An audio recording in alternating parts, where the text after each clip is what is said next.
YouTube. For the neighborhood van hammer coming at you with the finished fig for JediJim. The last video I showed most of the green stuff work that I've done on him. I've did several attempts to do the stage by stage painting that I've done for this guy, and has since managed to lose it into the warp of my hard drive somewhere. Now I can't seem to get it to work right, so we're just going to try making this vid of the finished model. The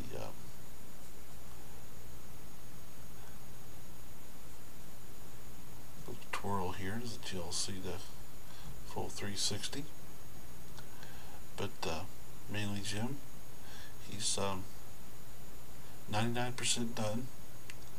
I haven't sealed him yet, so he's still unmatted.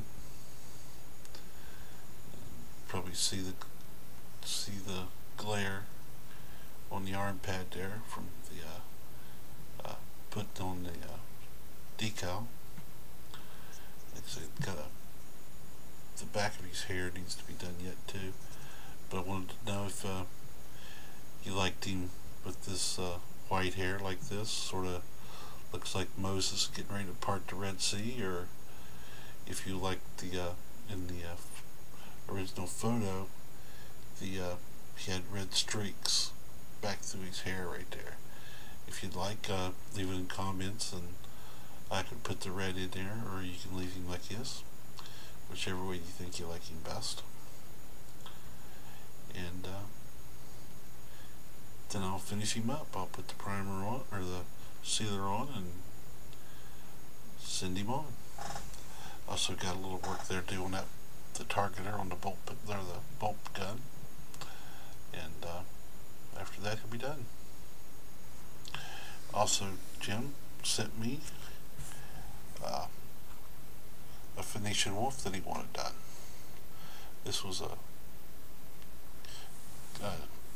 chaos wolf of dire wolf type thing of some type he had gotten, and asked me if I could convert it into the Phoenician wolf pet, and this is what I came up with. I added some fur and tail and sculpted him some ears instead of the horns I think he had before, but he's got ears now. I made him up a little Terminator base.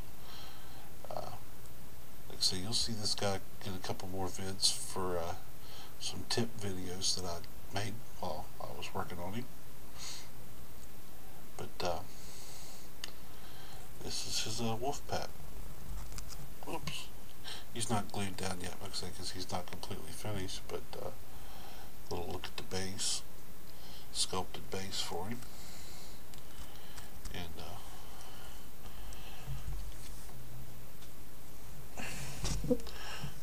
here's the two together.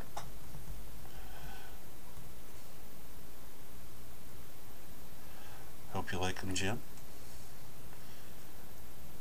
And let me know what you think about the hair. And I'll finish him up. I'll do a few more things to the pet here and have him all done up. And be ready to send them your way. So I want to thank you again for giving me the idea and sending me the parts, and I hope you like him. Okay, one other thing I wanted to say, on a personal note, I had a few PMs in the last few days asking me if I was okay. I appreciate that. I didn't figure anybody had noticed I was gone for over a week, but everything's coming along. I've basically got bronchitis, and that's why my voice is a little messed up, but it's working its way off, and everything's going to be under control soon. So, I say thanks for your comments and asking of me. It's appreciated. And guys, you get a chance and you're not already subscribed, go check out JediJim. He's got a lot of nice stuff. He does a lot of old time stuff. White Dwarf reviews and game reviews and stuff. He's got a lot of one heck of a collection. So you guys get a chance, you gotta go check him out. And I'll be back later with the next build. The next build will be for I'd Be Crazy. We'll be building him a custom commander in Terminator armor from kit bashing and green stuff. And I'll throw a tip on the end of this video, and appreciate you guys watching. Thanks again. We'll see you later. Today, guys, we're going to have a real short tip. This is to tie in a little bit with the tip the other day on making purity seals. This is making banners. They're little ribbons. I'm trying to say ribbons. Basically what I did here, I took a small piece of green stuff, a little sausage. I smoothed it out. Take my little bevel tip here and work it back, and then pull this over, until you get that nice little crease thing going there by working back and pulling over, and then taking the tip here and driving up and pulling down until you basically get your little shape you're looking for, and then taking your little smoothing tool, start smoothing back out your lines. Just taking a little, still using the bevel tip. You can work in the corners here, get your little ribbon flippy thingies. You know, flip out a little bit, just scrape it under and lift, and it sort of rolls it, sort of like that one.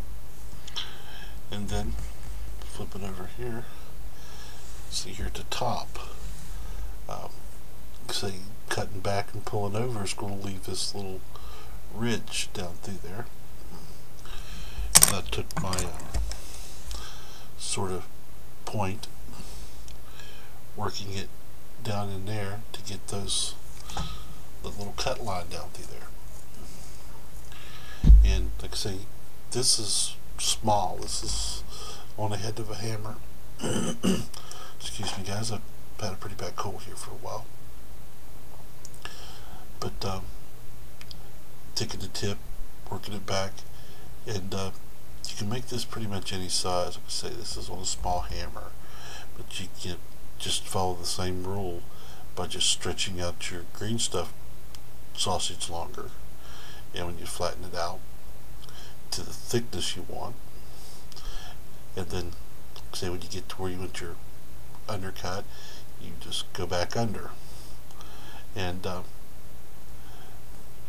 pull up and go through those steps, and you can make this ribbon any size you want. But that's your little quick tip for today. Making a ribbon. Small sausage, smooth out to the size you want, fold back, pull up, fold back, pull, push up, little dip, go along the bottom, edge up, top edge down, and right here in these corners, kind of want those to round. Like I say, by doing that, take your sort of a needle point tip, work it back into those, and it'll round them out and give you something along those lines. And that's your quick tip for the day. Thanks for watching.